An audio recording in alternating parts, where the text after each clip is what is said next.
I'd like to welcome everyone and also welcome the Zen mentors and uh, especially welcome Rose Marie, who just became a Zen mentor a few days ago. Thank you, Rose Marie, for serving in this way.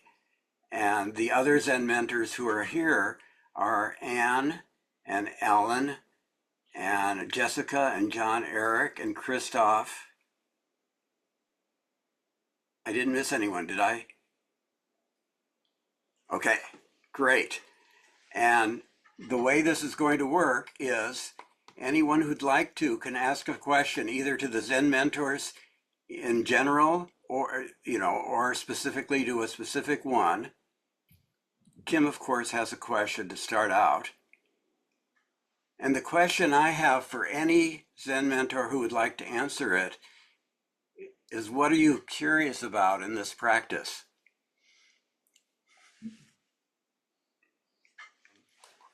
Ellen, thank you for spotlighting Nancy.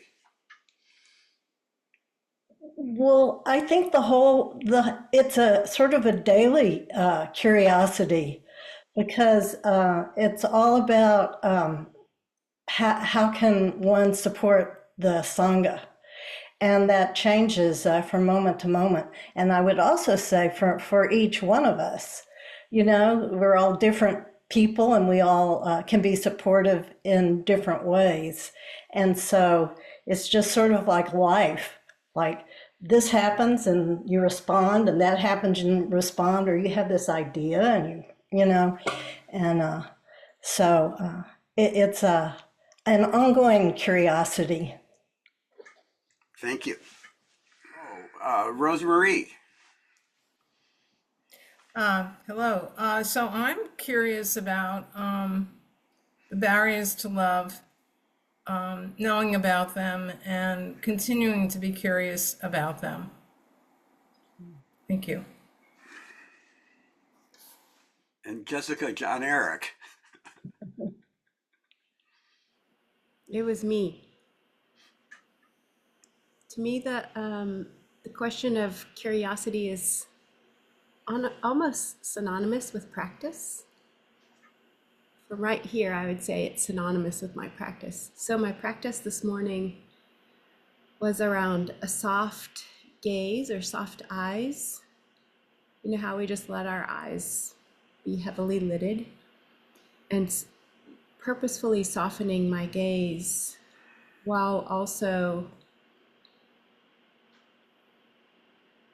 sitting with the idea of penetrating wisdom.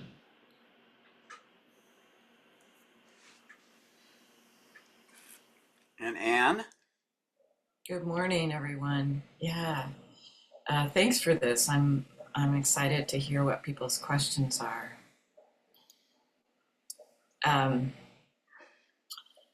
I think that as I was listening to Ellen answer the question, it struck me that the question was, what are you most interested in, or what are you wondering about right now in this practice? And I was wondering whether this practice is Zen mentor practice, or whether it's Zen practice writ large. And of course, one could say they're the same thing, but you could also say they're different things. I think for me, right now, the interesting aspect of the question this morning is the Zen mentor practice. And I'm reminded of Suzuki Roshi's oft quoted saying about what is the most important point. So I think for me right now, the Zen mentor practice has to do with helping people or walking alongside people and helping, if it's possible, to explore what is the most important point. What is the most important point for them? in the world? I think it's a basic human question. And I think it's really beautiful that we're involved in a practice that helps us grapple with that question. And I see Ellen, yeah. Well, Anne, I love that answer. And I too, I mean, I took the question to mean the Zen mentor practice. And then as others spoke and as you spoke, I could hear it could also be heard as what is your curiosity about practice in general? And my answer would still stand. Like you said, it's more or less the same. Elizabeth, thank you. Hi, everybody. I One thing that I really appreciate about Appamada is this idea of the energetic care of one another. And when I started in 2020, right before the pandemic, I remember thinking, well, over the years, how much it's changed, where the online presence is just so strong and has been so meaningful to me. So I think my question is, with this kind of change over the years, what's your vision for Appamada or your aspirations, if anyone has any, if you want to speak to that? I can speak to that initially with what has come up for me in that question. And particularly the aspect of the question that you bring to the forward about the online Sangha, the online aspect of the Sangha, and the in-person aspect of the Sangha. That my aspiration is, of course, colored by the fact that I am in person most of the time. And that's how I began my practice at Appamada. That's how I began my Zen practice period. And my aspiration is that the support and encouragement I receive from an in-person practice, in-person Sangha, is also available. That type of support, that type of experience, though I realize that they're fundamentally different experiences, or they have different qualities, but that my aspiration is that both ways of connecting to the Sangha offer that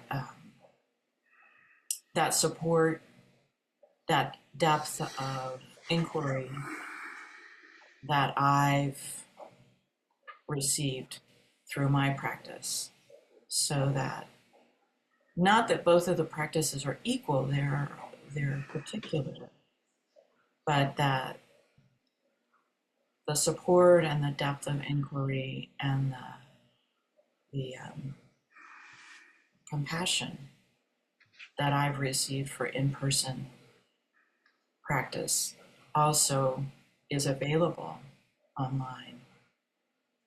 Thank you. I love this question because it speaks to our forms, which I think is an ongoing conversation. And I think that leaning into the challenge of COVID and needing to go online has helped us expand the Sangha and share the Dharma with more people. And I think the evolving question is, how do we do so in a way that is true to the practice, to the Zen forms? And I'm thinking about, as I say that, Suzuki Roshi saying, everything changes. How do we continue to evolve with everything changing in a way that is integral to our practice? And I think that's more of a conversation than a destination.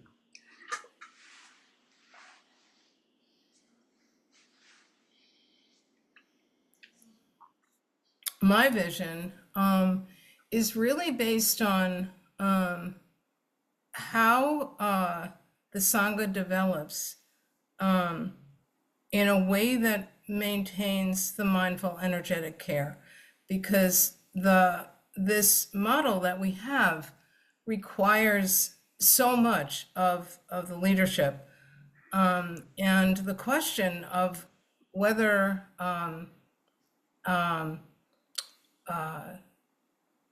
the capacity of the group is there to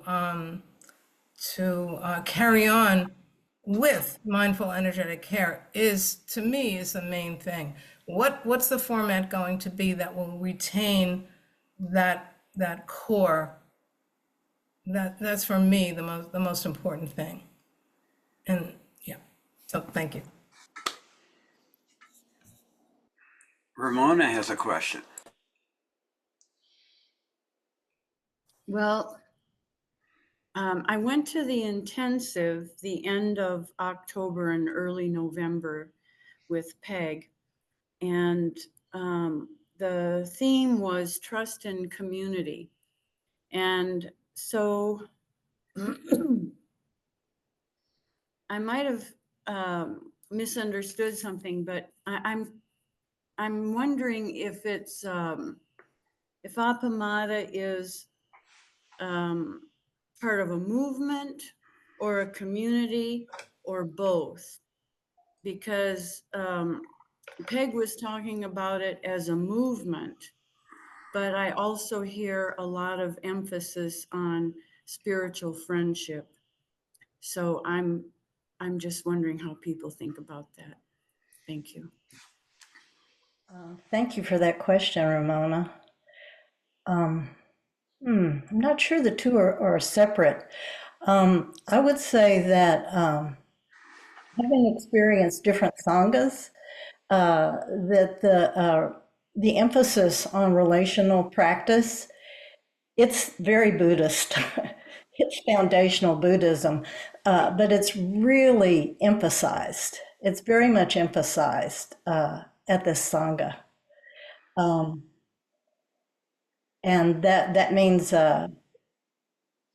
spiritual friendship is very important. It's how we relate to each other. So, is it a movement? If Peg said so, I'm not sure I would question that very much. I'd have to talk to Peg about it. But I would say it is unique, and it colors colors my entire practice. Whether I'm practicing at Appamada or I practice at a couple of other Zen centers, it totally colors. It colors every aspect of my practice. So in that sense, it's sort of a little personal movement, a little personal revolution. I think I had an answer very similar to yours, Ellen, which is it's both. And I'm seeing this from not just the Appamada Sangha, but the Mahasangha perspective. And in my view, the Dharma is movement.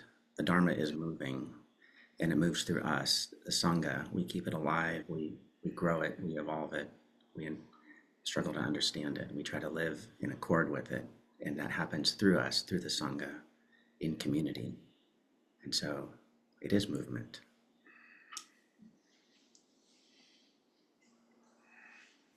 Marlene has a question. What is Zen? Lynn, what a question. I'll tell you what it is to me today. It's being exactly who you are in every moment, with every inhalation and every exhalation, sort of courageously. That's my definition today. Boy, this feels like a koan exchange. It's great. I feel like I'm, in the Zen Miss America pageant.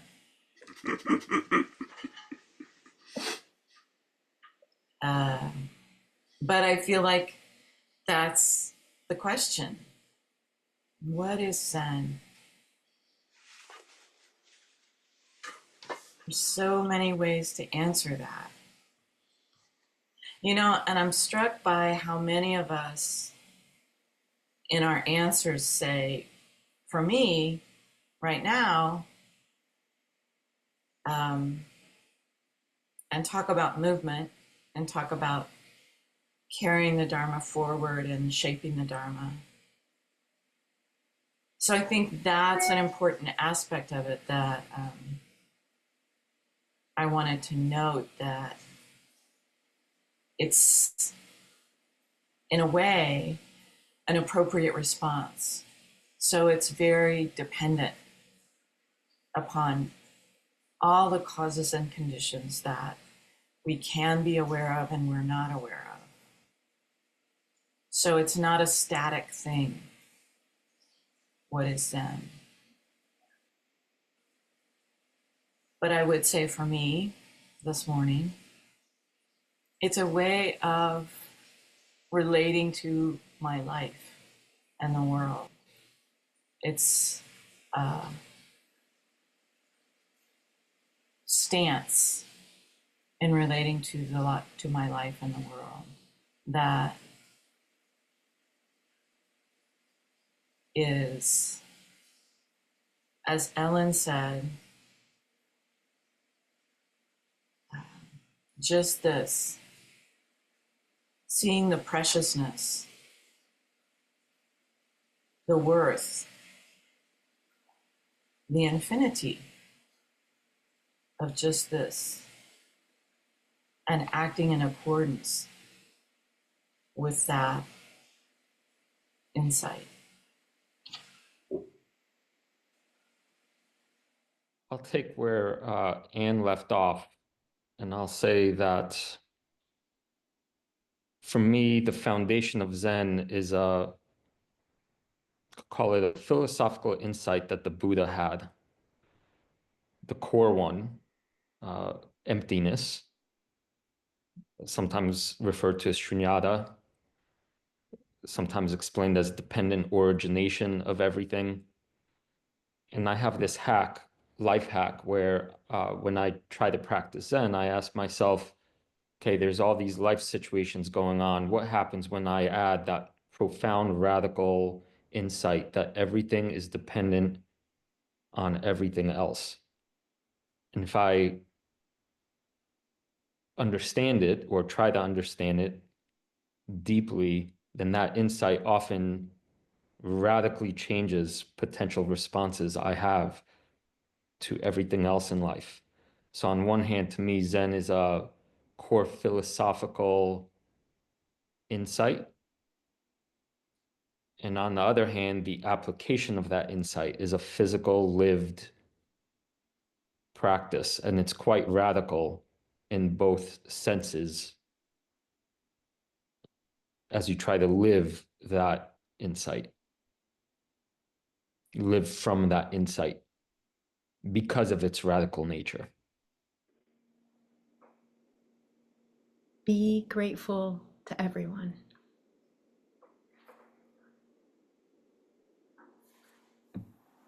Life as it is. Kathy, you have a question? I don't have a question, but the thought came, it's appamada. It's in our name. To care. Thank you. Hello. Question for the Zen mentors. You've all been practicing for a while, and I think, as John Eric said, life and everything sort of changes. And we're talking about kind of the heart of Zen practice here. But also there can be times in life and that practice is difficult. It's hard with what's coming up. So I'm curious, what are the aspects of practice that are kind of hitting that edge for you, or things that you're most struggling with presently? Thank you, Jess. I would say for me presently, um, it's impermanence um, and preferences. And I would say that that's ongoingly sort of an edge for me. What's on top of my mind is as I prepare to give the Dharma talk next week, the day before the inauguration of a new president, I've experienced over my years as a Zen practitioner kind of split in what Zen is, to go back to the previous question. And I could say there's, on one end, a kind of conservative view that Zen is a practice in which you call it exercise your mind and you try to see through your own delusions and your own world frames, but that it's not intended to be mixed up with things like politics. And then there's another faction that says,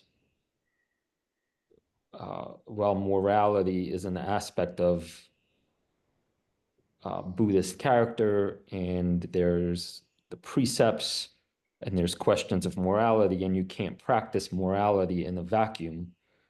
Therefore, engaging in political conversations and ideas is important to do as part of Zen practice.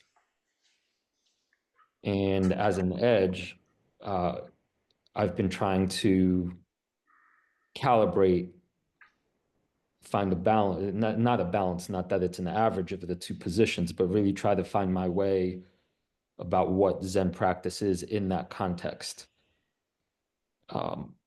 Because as far as I can tell, when you bring in politics into Zen practice, I've seen many people lose that fundamental insight of dependent origination and emptiness and begin speaking and living from a tribalistic perspective, which goes against some fundamental Zen principles. And so how to navigate these tensions, as I call them, is I think quite a potent practice. So for me these days, I would say my practice edge is striving, and that is comes right from anxiety. So finishing the head student experience, which was wonderful.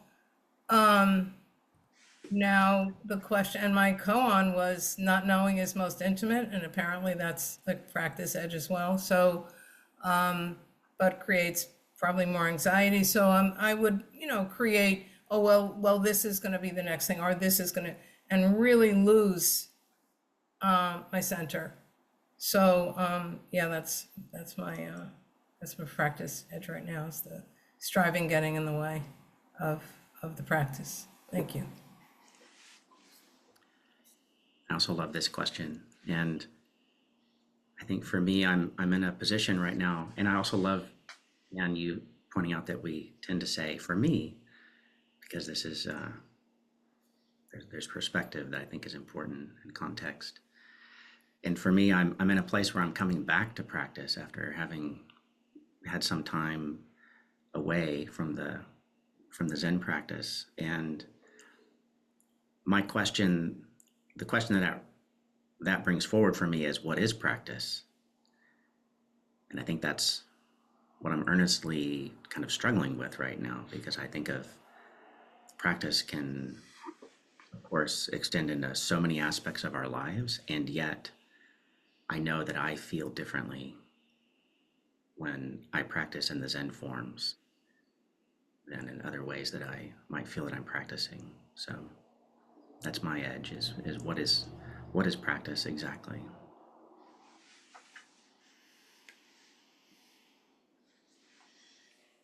Yeah, another great question.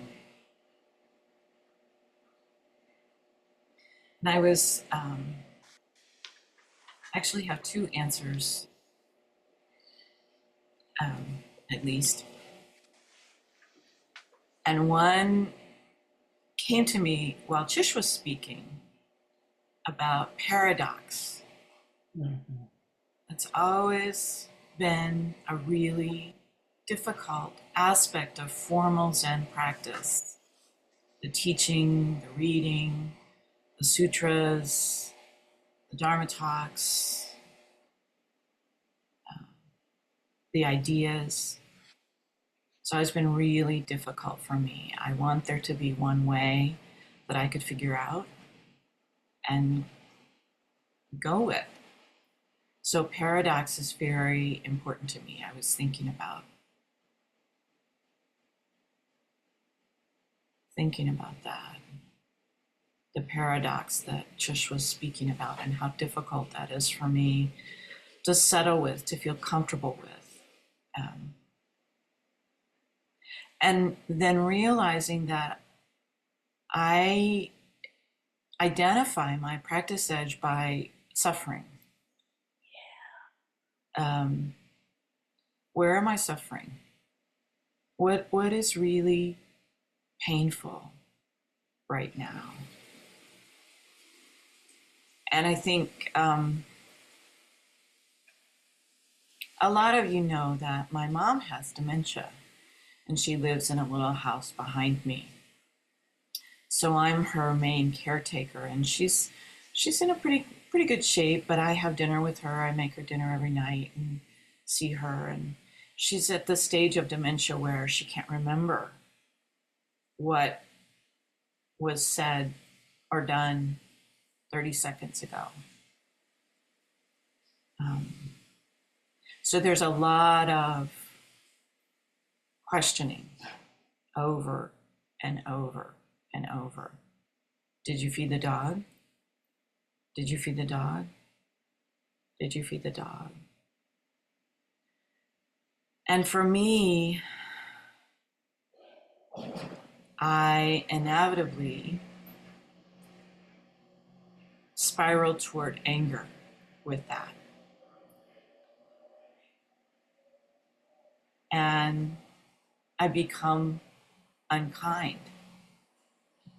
I become someone that causes suffering. And for me right now, that's a big practice edge, just that entire exploration. Why does that make me angry? When intellectually I know, here we are with the paradox. Intellectually I know that her mind can't hold these things, but I still am acting out of a history and a preference that conversation has a certain line that happens. Why do I get angry? And then when I'm angry, I become unkind. Why does that happen? How does that happen? Is there a way that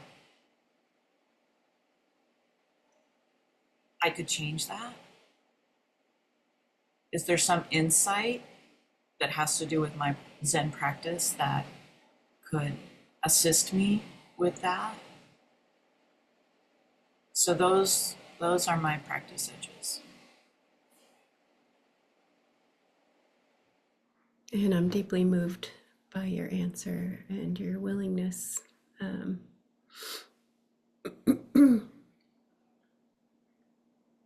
I really like what you said.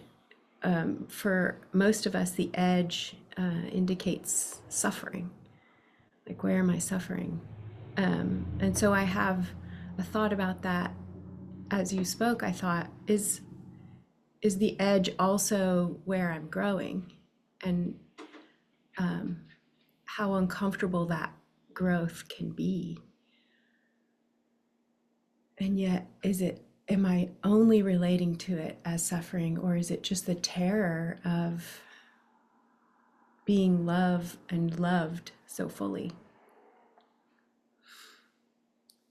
And the other side of that for me is the practice edge of listening,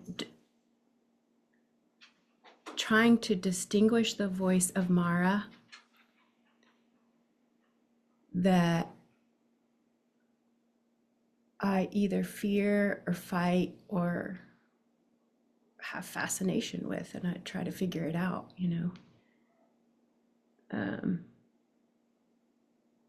but like Milarepa, like how can I just sit down with it? How can I invite Mara to tea? Because I don't want to believe, I don't want to take it in, that doubt. So how do I continue to practice and relate to it?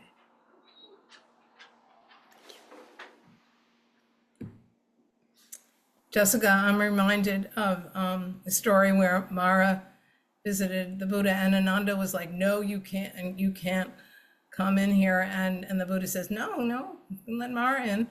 And it was something like, "Well, Mara, you have your work, and I have mine." I like that one. It's very helpful. But I have a question for the mentors. So in these, I'd say pretty much unprecedented in my lifetime, fractious times that portend great suffering by many people. And what happens here will happen, of course, everywhere in some respect. How do we cultivate compassion for the systems and the folks that will have the power to be great causes of great suffering? Thank you. I'm reminded of finding a metta interpretation by Sharon Salzberg that helped me with this. And her take, and I'm sure it's not unique, but the one that I found was, instead of just saying, may this person be well, may this person be healthy, may this person be happy, may this person be at ease. She began with, just like me, this person wants to be happy. May this person be happy. Just like me, this person wants to be well. May this person be well. Just like me, this person wants to be safe. May this person be safe. And just like me, this person wants to be at ease. May this person be at ease. So that helped me.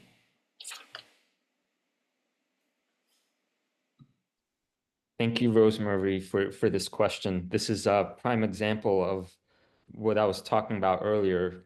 Like when asked the question, what makes it a Zen question? And I immediately go to, well, how does emptiness fit into this equation? How does that fundamental teaching help me express and explain what to do now from a Zen perspective? So to drink my own medicine, I would say, well, that insight points me directly to this question of responsibility, and that if everything depends and is dependent originating on everything else, then that means everybody is responsible. There are no people outside the system.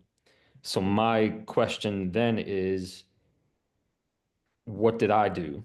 What did I do to cause the situation, and how could I act to alleviate the suffering, thereby increasing the compassion so to speak, organically. But I think there's a trap that's laid, there's a very big trap laid here right from the start, which is beginning to think in an us and them way, which violates that fundamental insight of Buddha's teaching. And there's a parable from, it's not a parable, it's a story from Thich Nhat Hanh responding to the LA riots, for example. Watching the police officers beating Rodney King and then the riots that came from that. And he's on the other side of the world in Vietnam. And he said, I'm responsible for this. Mhm. Because I think he truly deeply understood dependent origination. So I think the TLDR is before I start practicing compassion, I'm looking in the mirror and I'm saying, how am I contributing to the problem of division? Mhm.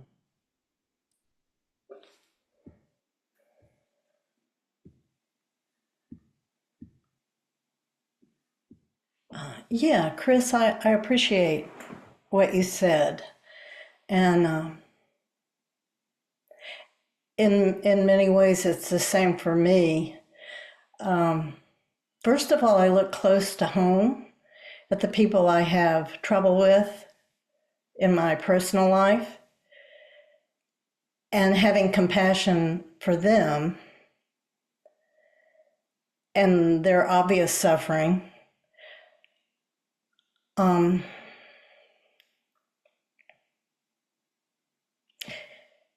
and I like what Dogen says in Uji about the self and array.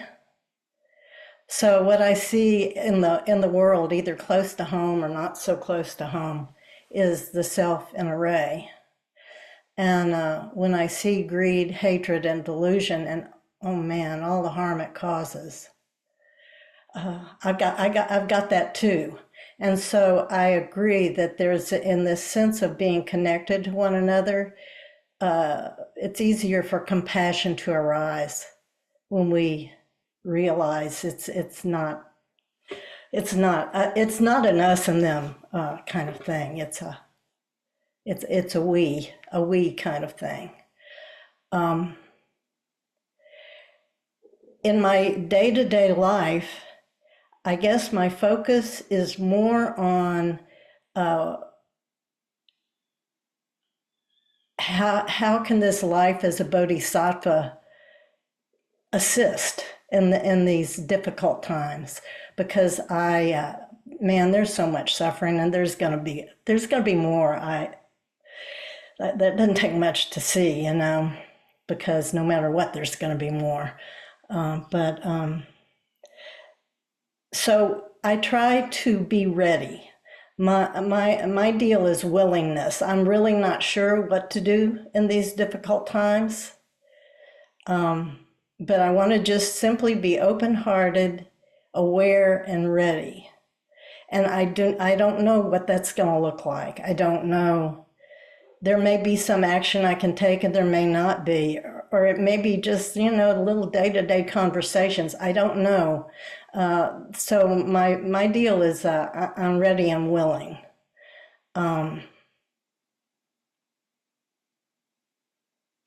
Yeah, these times call for a lot of compassion, don't they, for all of us? That's me. I'm going to ask a hard question, and I'm a little bit afraid to ask it, and I hope it's okay. But I'm a translator and interpreter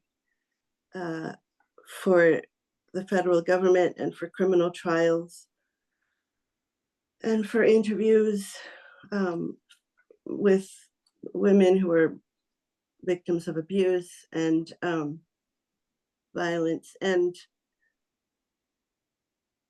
I have a very dark practice edge in that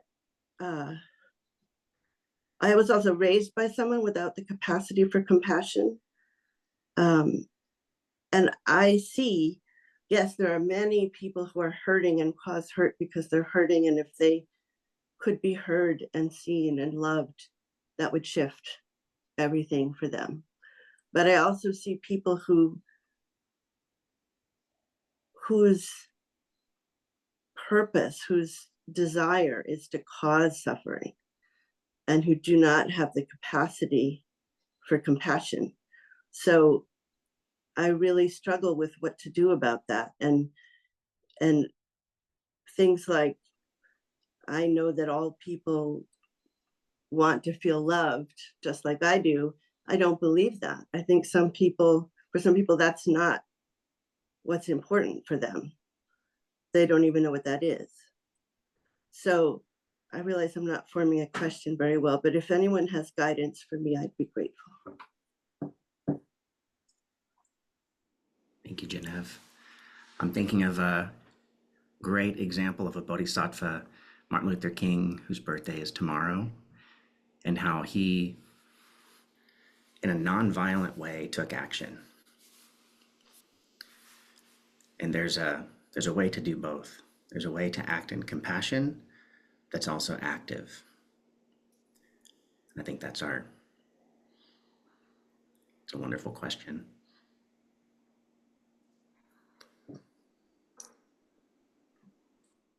Thank you, Genevieve, for the question. And I ditto John Eric's answer. Martin Luther King is a great example. I think one can have compassion and still say stop. You can still say stop. No, this can't happen, and do whatever is in your power to prevent harm. And I don't think that counteracts compassion. The people who cause compassion are suffering greatly. So I'm with John Eric. Genevieve, it's just so beautiful to me that that ember that is in you carried forward, even though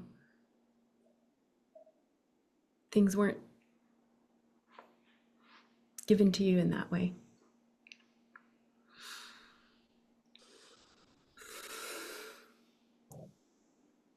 And everything that you do, translating and giving voice, that's compassion. That's action. Thank you.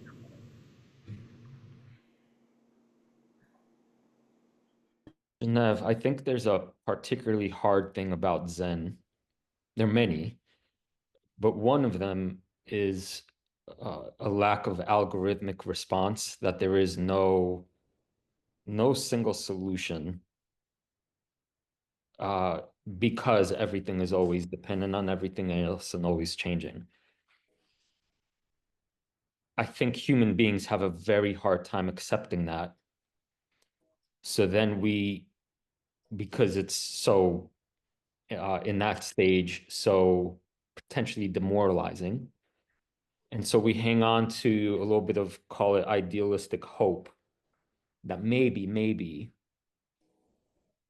and that causes suffering, that kind of attachment, I would say, to if only things weren't as brutally hard as they are, or maybe if only there was a solution to this thing.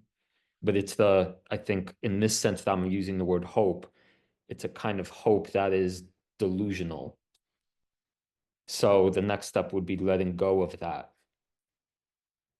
And then I think if you can let go of that kind of hope, what's left is a kind of appropriate response. And it could be a response of, say, kindness, or it could be a response that is much more firm and even aggressive if need be, but it's coming from a place of, call it clear seeing and solid presence. It's the being stuck in that limbo of hope that I think confuses things for us. So in as much as any of us suffer when there's difficult things,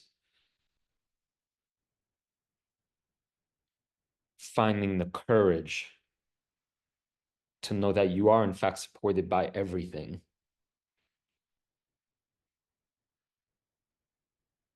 I hope will give you the strength to respond however you need to respond.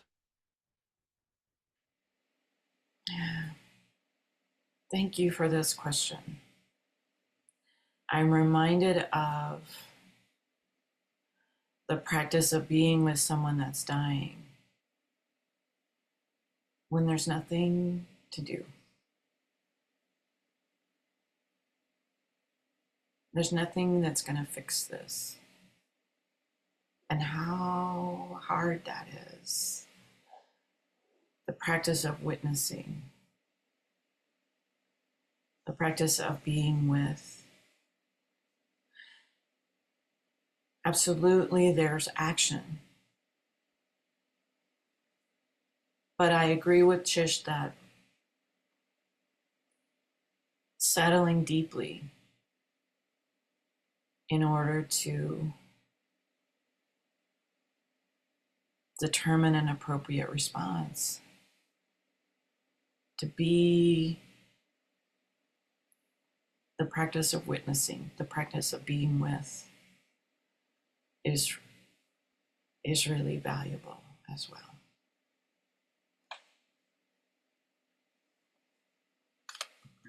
Okay, Ramona, you have the last comment. Okay. Well, I just wanted to thank Genevieve for her question because it's one I have too, and I admire that the work that you do, and that that's all I want to say. Thank you.